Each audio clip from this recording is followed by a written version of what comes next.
Meaning of tier 1, 2 and 3 colleges? अगर आपने अपनी स्किल्स पे वर्क किया है, then nobody can stop you. Communication skills means not only the English. यहाँ पे आपकी स्पीकिंग स्किल्स और आपकी लिसनिंग स्किल दोनों इंपॉर्टेंट होती है. Just think as an organisation ये कितना ज्यादा टाइम एंड मनी इन्वेस्ट करती है इस पूरे रिक्रूटमेंट प्रोसेस में. इवन आफ्टर ज्वाइनिंग आपके ज्वाइन करने से कोई बेनिफिट नहीं मिलता है उस कंपनी को, बिकॉज स्टार्टिंग के 5 to 6 मंथ तक आप एक लायबिलिटी ही रहते हो किसी कंपनी के. Hi everybody, welcome to VLSI point. तो जैसा कि थंबनेल देखकर आपको क्लियर हो ही गया होगा कि आज की वीडियो में हम बात करेंगे how you can crack an interview just by understanding an interviewer's mindset. Yes, ladies and gentlemen, this is the first video of interview preparation playlist. No matter आप एक फाइनल ईयर के स्टूडेंट हो या फिर आप एक फर्स्ट ईयर के student हो, अगर आपका भी गोल है एक मल्टीनेशनल कंपनी में जॉब करने का, then these videos will help you a lot. अगर आपने अभी तक इस प्लेलिस्ट को एक्सेस नहीं किया है, then please watch the videos. और अगर आप पहली बार मेरी वीडियोस को देख रहे हो, then like the videos, subscribe the channel and share as much as possible. Without any further delay, let's get started today's video. So guys, आज की वीडियो में हम बात करेंगे दो मेजर पॉइंट्स पे. First is mindset of a student and second is mindset of an interviewer. अब students की बात करें तो मैं मेजरली ऐसे स्टूडेंट पे फोकस करूंगी जो टीयर 2 एंड टीयर 3 कॉलेजेस से हैं. I am not going to talk about tier 1 college student जो एक्स्ट्राऑर्डिनरी होते हैं या ऑलरेडी जिनके कॉलेज में अच्छी कंपनीज विजिट करती हैं, क्योंकि इवेंचुअली उनका प्लेसमेंट अच्छी कंपनीज में हो ही जाता है. I am going to focus on those students जो tier 2 and tier 3 कॉलेजेस से हैं. अब मोस्ट ऑफ द स्टूडेंट को ये डाउट होगा कि what is the meaning of tier 1, 2 and 3 colleges. So let me clear that. tier 1 colleges की बात करें तो इसमें वो कॉलेजेस आते हैं जिनकी NIRF रैंकिंग हाई होती है. These colleges have best faculties, alumni network, infrastructure, resources, academics and अच्छी कंपनीज इनके कॉलेजेस में विजिट करती हैं, जिससे इवेंचुअली इनका प्लेसमेंट हो जाता है. अब टीयर 2 कॉलेजेस की बात करें तो इनके पास लैक ऑफ रिसोर्सेज होता है. लैक ऑफ फैसिलिटीज बोल लो या फैकल्टीज, एकेडमिक्स, इंफ्रास्ट्रक्चर, इनका जो एल्यूमिनाई नेटवर्क होता है वो बहुत स्ट्रॉन्ग नहीं होता है. And tier 3 colleges means below than tier 2 colleges. तो ये हो गई हमारी तीन कैटेगरीज. अब टीयर 1 कॉलेज के जो स्टूडेंट होते हैं उन्हें एक अच्छा एनवायरनमेंट मिलता है, इनका एल्यूमिनाई नेटवर्क काफी स्ट्रॉन्ग होता है, जिससे इवेंचुअली ये अच्छी कंपनीज में प्लेस होते हैं. But tier 2 and tier 3 college के स्टूडेंट्स की बात करें तो उनका एक माइंडसेट होता है कि हमारे कॉलेज में तो अच्छी कंपनीज विजिट नहीं करती हैं, हमारे पास कोई ब्रांड नेम नहीं है, तो ऑलरेडी उनका मोरल काफी डाउन होता है. वो कॉन्फिडेंट फील नहीं करते हैं अपनी स्किल्स को लेकर के. तो ऐसे स्टूडेंट को मैं ये बोलना चाहूंगी कि अब वो टाइम नहीं है जब आप सिर्फ डिपेंडेंट रहो कि जो कंपनीज आपके कॉलेज में आ रही हैं बस आप उन्हीं कंपनीज के लिए अप्लाई कर सकते हो. Now you have multiple opportunities. You can apply for off campus recruitment. जितनी भी बड़ी कंपनीज हैं सबका ऑफ कैंपस रिक्रूटमेंट होता है और वहां पे हर एक स्टूडेंट को इक्वल अपॉर्चुनिटी दी जाती है.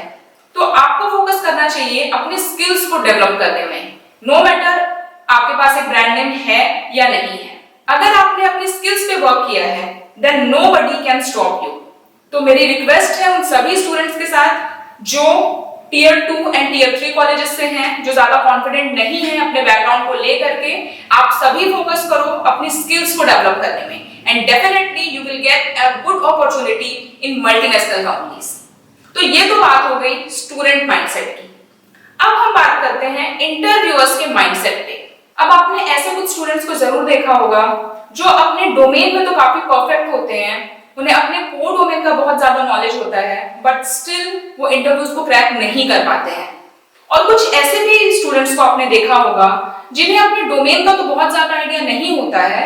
ऑफ कोर्स उनको एक बेसिक आइडिया होता है, बट स्टिल अपनी इंटरपर्सनल स्किल्स की वजह से वो इंटरव्यूज को क्रैक कर लेते हैं. तो रीजन क्या है यहाँ पे? यहाँ पे आपको एक इंटरव्यूअर के माइंडसेट से सोचना है कि अगर आप खुद एक इंटरव्यूअर होते, अगर आपको अपनी खुद की कंपनी के लिए किसी कैंडिडेट का इंटरव्यू लेना होता तो आपकी एक्सपेक्टेशन क्या होती? तीन मेजर पॉइंट्स होते हैं कि क्यों इंटरव्यूअर्स परफेक्ट स्किल सेट होने के बाद भी कैंडिडेट्स को रिजेक्ट कर देते हैं। फर्स्ट है योर अनप्रोफेशनल बिहेवियर। अब अनप्रोफेशनल बिहेवियर से मेरा मतलब ये है कि अगर आपने अपने रिज्यूमे को बहुत अनप्रोफेशनल वे में बनाया है then definitely you are going to be rejected. Why? Because आपका जो रिज्यूमे है उसमें एक यूनिफॉर्मिटी होनी चाहिए। अब मैंने मोस्ट ऑफ द स्टूडेंट को देखा है कि वो एक बार अपना रिज्यूमे रेडी कर लेते हैं एंड देन नो मैटर किस कंपनी में किस पर्टिकुलर पोस्ट के लिए ओपनिंग आई है वो अपने उसी रिज्यूमे को सेंड करते हैं और हर एक कंपनी में वो अपने सेम रिज्यूमे को सेंड करते हैं। अगर आपने भी ये मिस्टेक की है then this is the biggest mistake you have ever made. सबसे पहले आपको ये देखना है कि किस कंपनी में किस पोस्ट के लिए ओपनिंग आई है, रिक्वायरमेंट क्या है उसकी, एंड देन हर बार आपको अपने रिज्यूमे को अपडेट करना है उस रिक्वायरमेंट के अकॉर्डिंग। अगर फ्रंट एंड के लिए ओपनिंग आई है तो आपको अपने फ्रंट एंड की स्किल्स उसमें डालनी है, अगर बैक एंड के लिए आई है तो आपको बैक एंड के अकॉर्डिंग उसमें स्किल्स डालनी है। प्लस हर कंपनी की अपनी रिक्वायरमेंट होती है, तो अगर आप कभी भी किसी कंपनी के लिए अप्लाई कर रहे हो तो सबसे पहले आप थोड़ा रिसर्च करो उस कंपनी के बैकग्राउंड में करती क्या है वो कंपनी, रिक्वायरमेंट क्या है उस पर्टिकुलर ओपनिंग के लिए, एंड देन अपने रिज्यूमे को अपडेट करो एंड इसे सेंड करो। तो ये तो बात हो गई आपके अनप्रोफेशनल बिहेवियर की। सेकंड पॉइंट है lack of communication skills which is very much important. तो वीडियो को एंड तक जरूर देखना आप, क्योंकि आपको बहुत सारे पॉइंट क्लियर होने वाले हैं।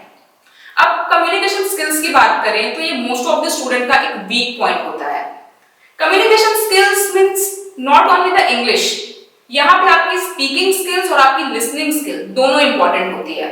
अब इंग्लिश क्यों इंपॉर्टेंट हो जाती है? क्योंकि जब बात आती है मल्टीनेशनल कंपनीज की तो वहां पे एक यूनिवर्सल लैंग्वेज होता है इंग्लिश। अगर आपको अपने मैसेजेस कन्वे करने हैं तो आपको इंग्लिश आनी चाहिए वहां पे। And the second thing is that कि स्टूडेंट ऐसा सोचते हैं कि अगर मुझे बहुत अच्छी कोडिंग करनी आती है या मैं किसी कोर इलेक्ट्रॉनिक्स की जो स्किल्स है उसमें मैं बहुत परफेक्ट हूँ, देन मुझे क्यों आनी चाहिए एक अच्छी कम्युनिकेशन स्किल्स, या मैं क्यों वर्क करूँ अपनी इंग्लिश पे। So here the reason is जब भी आप किसी कॉर्पोरेट में एंटर करते हो तो वहां पे आपको एक टीम के साथ वर्क करना होता है।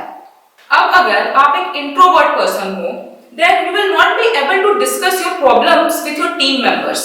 अब सपोज आपने अपनी कंपनी में कोई एक मेजर प्रॉब्लम फाइंड आउट की है और उस प्रॉब्लम को सॉर्ट आउट करना बहुत ज्यादा इंपॉर्टेंट है, बिकॉज उसकी वजह से आपकी जो इंटायर टीम है 25 to 30 मेंबर्स की, उसका पूरा का पूरा काम रुका हुआ है।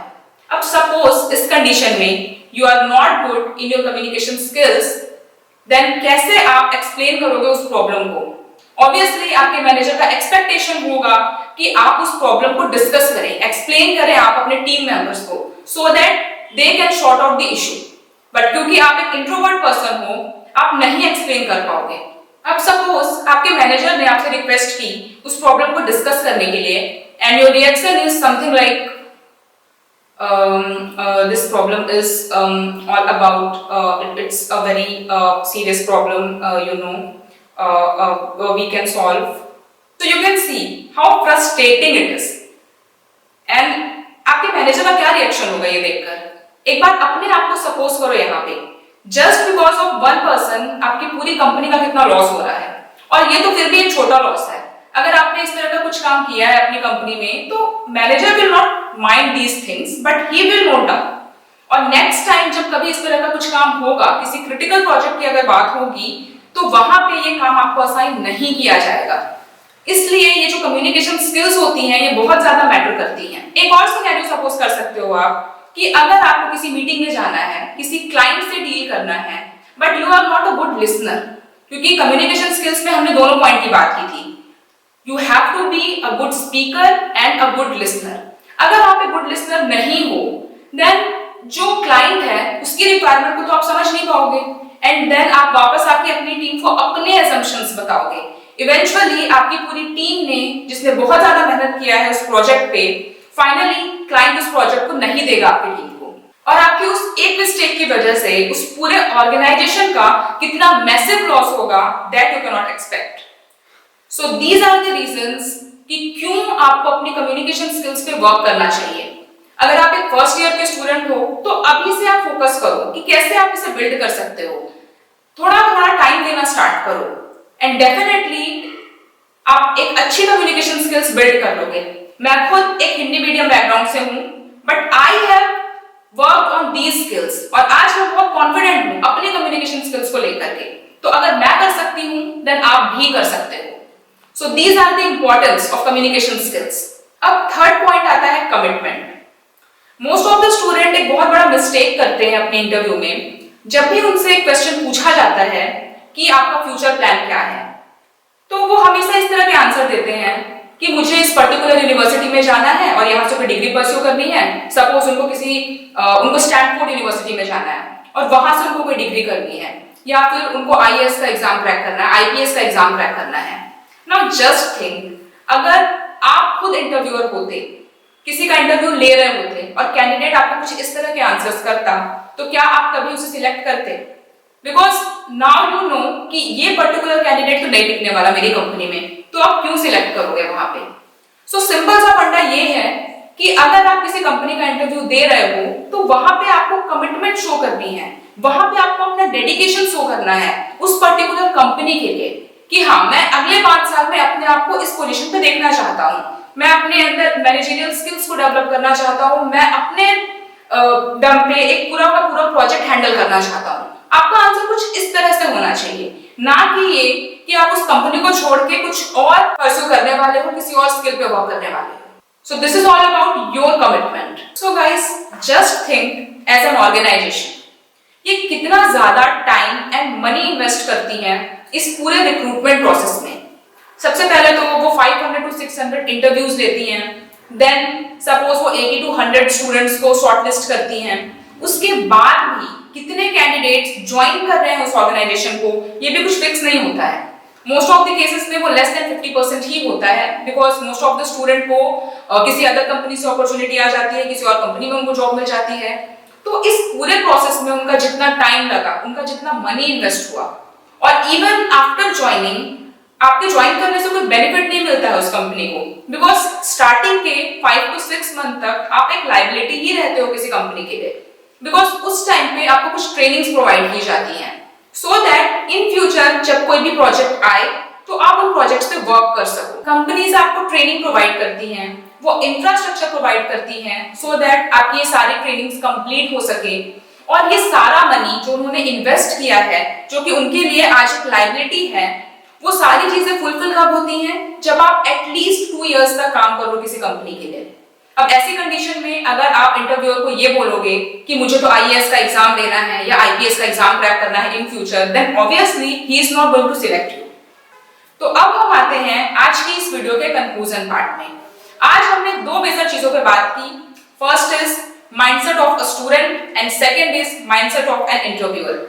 स्टूडेंट्स को क्या करना है? उनको अपना कॉन्फिडेंस डाउन नहीं करना है जस्ट बिकॉज कि उनके पास कोई ब्रांड नेम नहीं है। उन्हें वर्क करना है अपनी स्किल्स पे, और लिंक्डइन जैसे प्रोफाइल पे उनको एक्टिव रहना है, अपना नेटवर्क बिल्ड करना है।